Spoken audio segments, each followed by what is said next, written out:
Financière africaine est en quête d'un nouvel équilibre dans un contexte de bouleversement sectoriel majeur. Le Gotha de la finance du continent s'est mobilisé 2 jours dans la capitale togolaise. Objectif, élaborer des solutions et s'armer collectivement face aux défis. Nous en parlons sur ce plateau avec Monsieur Safio Raji. Vous êtes économiste, expert comptable. Merci d'avoir répondu à notre invitation. Merci, cher Gaëtan, pour votre invitation.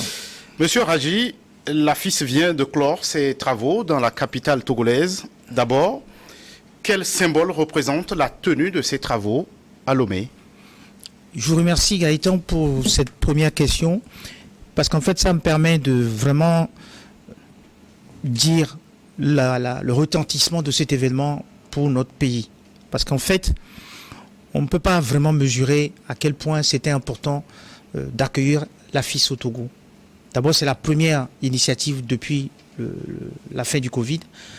Donc, c'était important pour le Togo d'héberger cet événement qui est le symbole, en fait, du sursaut de l'économie et de la finance africaine. Et ce qu'il faut savoir, c'est que on a réuni au Togo près de 700 personnes qui sont les grands décideurs de la finance africaine. Et d'une quarantaine de pays. Et d'une cinquantaine de pays. Parce que pour avoir participé, je peux vous dire qu'il y avait au moins la totalité du continent qui était là, au niveau des décideurs. Donc, c'était très important que cette espèce de sommet, en fait, c'est une forme de G51 qu'on a organisé de la finance, G54 de la finance qu'on a organisé. Et il était important qu'un certain nombre de messages soient entendus dans cette enceinte.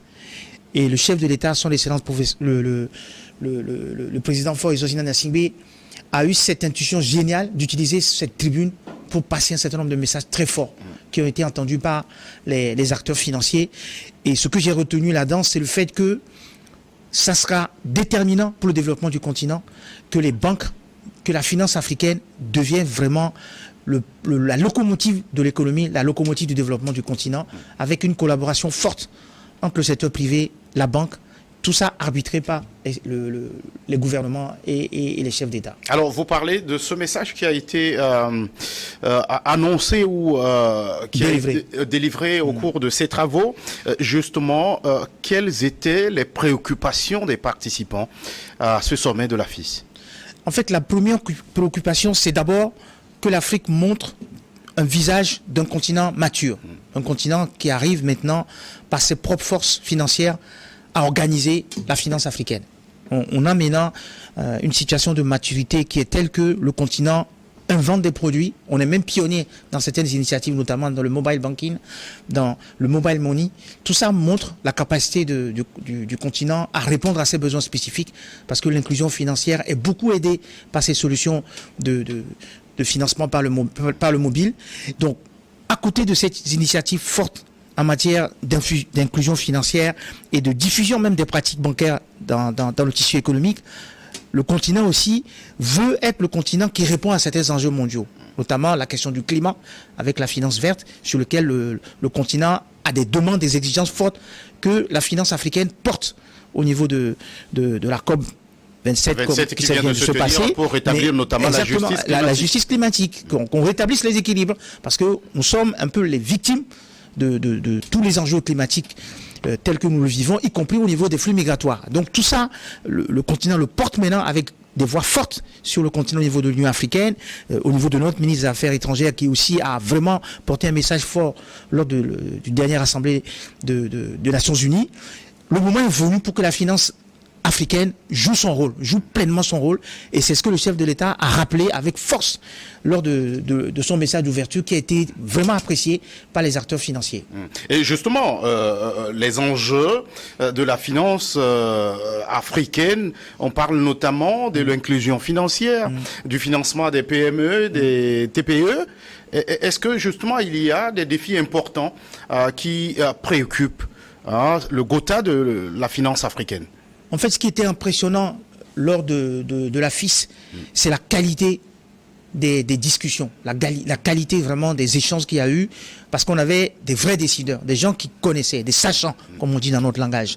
Et il s'est agi à la fois des questions d'inclusion financière qui concernent un peu tout le monde, mais aussi des questions très pointues. Je parlais de la finance verte tout à l'heure, mais je peux aussi parler de tout ce qui est envisagé en matière de titrisation dont on parlera au niveau du forum. On a aussi eu avoir à regarder tout ce qu'il y a comme solution spécifique pour aborder vraiment frontalement maintenant la question du financement des PME, des TPE, qui est le tissu principal du développement de notre continent. Et des solutions sont envisagées, notamment ce qu'on appelle les basket bonds.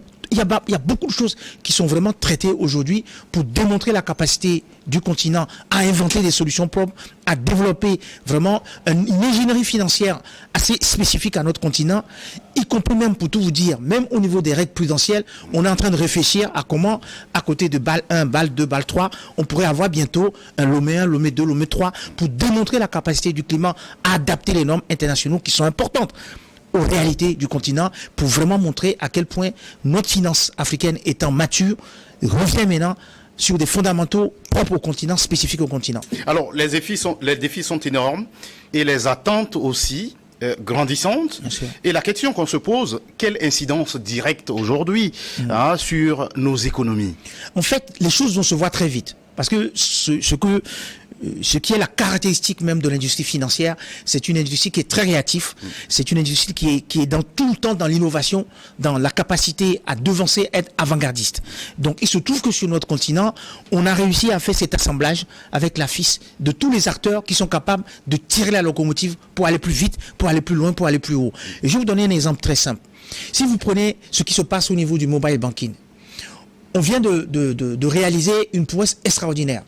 Pendant plusieurs années, on nous disait que la capacité à faire des transferts immédiats d'une zone CFA, par exemple, à une zone hors CFA était quasiment impossible. Ça vient d'être mis en place. Ça vient d'être mis en place et ça fonctionne. Et ça lève une barrière extraordinaire. Et l'autre élément aussi qu'il faut voir, c'est que désormais, la finance africaine a décidé de porter des projets à l'échelle du continent comme la ZLECAf, comme le ciel ouvert africain. Beaucoup de projets qui étaient importants pour le continent sont maintenant pris en main par les décideurs financiers qui veulent vraiment jouer leur rôle pleinement et faire en sorte que désormais la finance africaine soit le premier acteur du financement du développement du continent. Et aujourd'hui, dans un contexte de bouleversement marqué par des crises multiformes, sur quel levier faut-il exercer? En fait, le principal atout que le continent a est de 3 ordres. Le premier, c'est d'abord les hommes, les compétences. Il se trouve que, comme je vous l'ai dit tout à l'heure, on a réuni le Gouta de la finance africaine pendant les 2 jours. Donc, les ressources humaines les plus performantes du continent sont là. Et ont pu être rassemblées pendant 2 jours pour réfléchir et proposer des solutions. Le deuxième atout que le continent a, c'est aussi le nombre. Nous sommes le continent qui va, à mon avis, être la première population dans le monde, avec au sein de cette population une part très importante de la jeunesse. Et ce paramètre-là est désormais pris en compte par la finance africaine. On a vu toutes les solutions qui sont proposées maintenant pour accompagner l'entrepreneuriat des jeunes, pour accompagner les TPE, alors qu'avant c'était des angles morts de la finance africaine.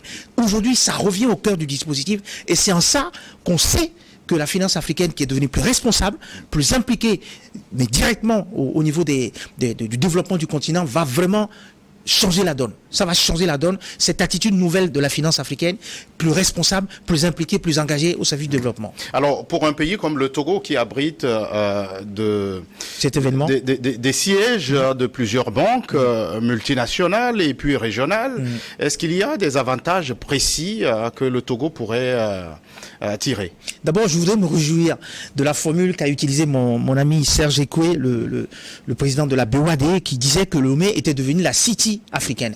Donc c'est vraiment la capitale de la finance africaine. Voilà, c'est quelque chose d'assez flatteur et je m'en réjouis pour notre pays. Mais au-delà de ça, il faut aller plus loin.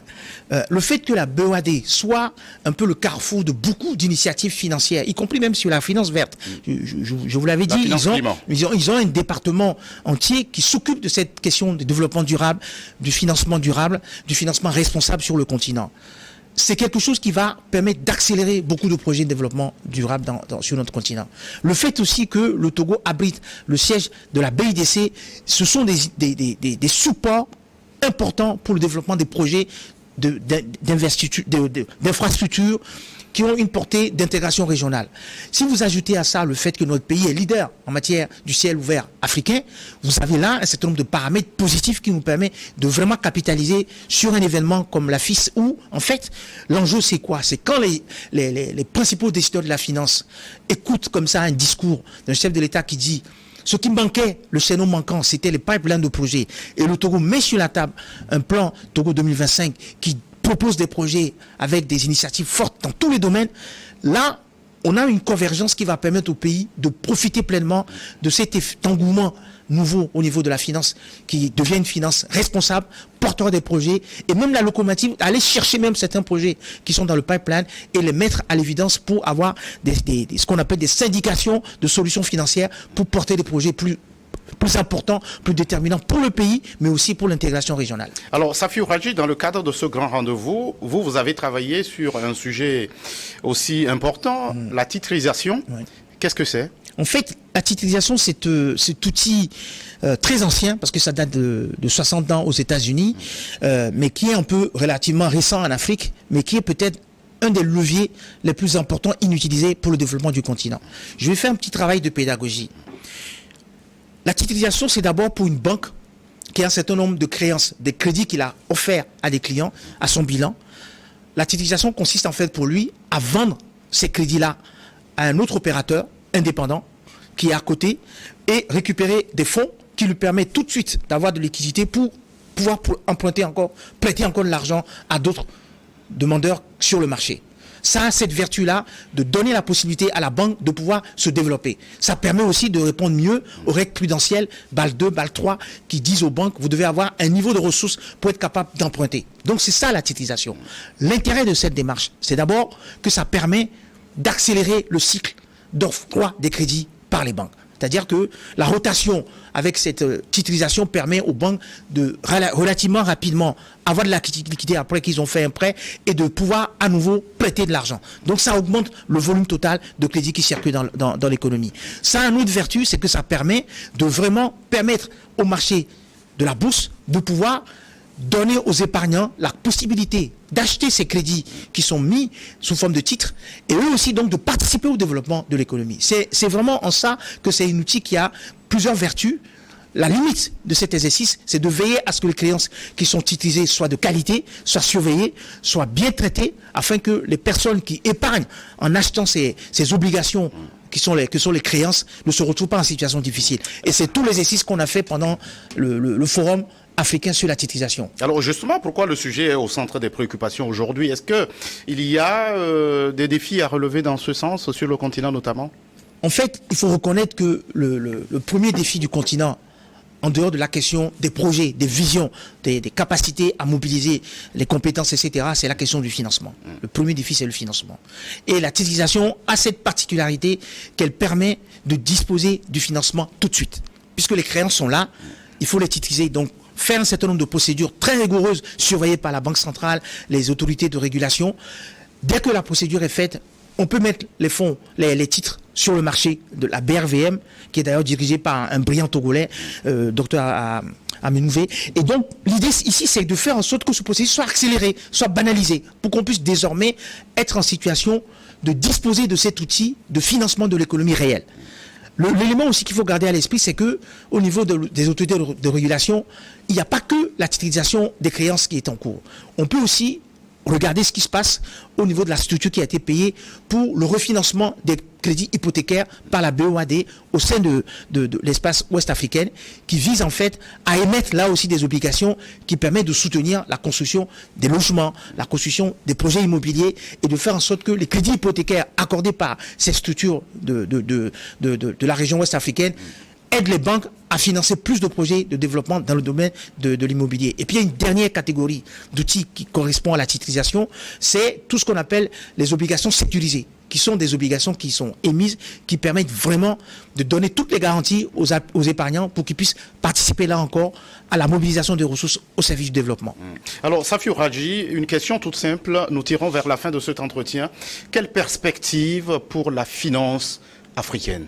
En fait, la finance africaine est maintenant sur les bons rails, sur les vrais rails, si je puis dire. Parce qu'elle est vraiment un peu mieux connectée à l'économie, aux réalités de l'économie africaine. C'était déjà le cas avant, mais moi j'ai vraiment remarqué avec éclat la manière dont cette espèce de convergence des intérêts et des enjeux a été mis à l'évidence et porté, je le répète encore, par le chef de l'État de notre pays. Donc, il faut partir de ces acquis-là, sur le fait que désormais, la finance et l'économie parlent, sont ensemble, sont convergents. Et ça va être un atout déterminant. Parce que dans le monde qui vient, si on n'arrive pas à faire en sorte que l'économie soit puissante, ça va être difficile de répondre aux aspirations de nos populations. On a vu toutes les crises avec la vie chère, avec le problème de la crise alimentaire qui nous vient de la guerre, qui n'est pas notre guerre. Donc, dans ce contexte-là, si le continent s'acharne, met le paquet pour que le développement soit vraiment porté par le financement, on est sûr de réaliser ce rêve-là de tous les Africains, de passer des potentiels de notre continent à la puissance africaine, de passer du potentiel africain à la puissance africaine en matière économique et en matière d'influence. Et il faudrait tabler sur quel axe stratégique précisément? Comme je vous le disais, la finance, c'est une des clés. On peut rien faire sans la finance d'une certaine manière. Tout est possible avec la finance et on ne peut rien faire sans la finance. Mais au-delà de ça, avant même ça, c'est la vision et les projets. Et ça, moi j'étais très heureux de voir la manière dont le chef de l'État a réhabilité l'importance du politique dans ce processus. La prééminence même du politique dans ce processus. Même les projets les plus importants qui vont être portés par le secteur privé vont bénéficier de cette locomotive politique pour avoir du sens et vraiment démontrer la capacité des pays désormais à être les vrais acteurs du développement du continent. Safiou Radji, merci d'être passé sur ce plateau. C'est moi qui vous remercie. Vous êtes économiste, expert comptable. Merci à vous qui êtes restés en notre compagnie. À très vite pour un autre numéro de votre émission Focus. Merci.